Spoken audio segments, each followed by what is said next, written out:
बे समाव जोङो इसोरनि रावखौ जों नायगोन।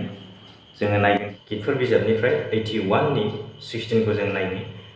बेयाव ओरैबायदि होननानै बुंदों, आरो इसोरा बिसोरनो मोजांसिनथार गमखौ जाहोगौमोन, आरो आङो गेदेर अन्थाइनि बेरे मोदैजों नोंखौ गोजोन होगौमोन।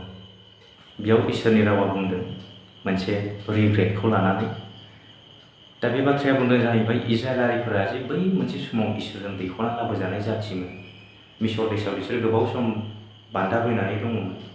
दा बिसोरखौ इसोरा अनखांनानै कानान हादराव बिसोरखौ दैदेननानै लाबोदोंमोन, आरो बेयाव बिसोरनो मोजांथार थानो थाखाय जायगा होदोंमोन, जानो लोंनो बिसोरनो होदोंमोन, आबाद खुरि मावनानै जानो थाखाय बिसोरनो होदोंमोन।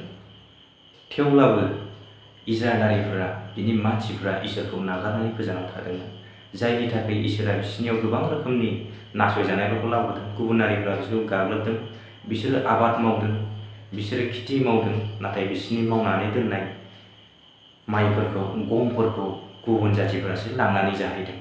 दा बेबायदि इसोरनिफ्राय गोजान जानायनि थाखाय बिसोर बेबायदि नासयजादों। दा बेनिखायनो इसोरा बुंदों जाहैबाय, नोंसोरो जुदि आंनियाव थायोमोनब्ला, आंनि बोसोनखौ मानियोमोनब्ला, बे साबसिन फिथाइ गमखौसो आं नोंसोरनो जाहोगौमोन, आरो अन्थाइ सिङाव थानाय बेरे मोदैजों आं नोंसोरखौ सुफुंगौमोन होननानै गोबां रिग्रेटजों इसोरा बुंदों। बे सुंद' बाइबेलनि रावजों आं बेखौसो गोसोखांहोनो सानदों। दिनै नोंबो इसोरनिफ्राय गोजानाव दं नामा?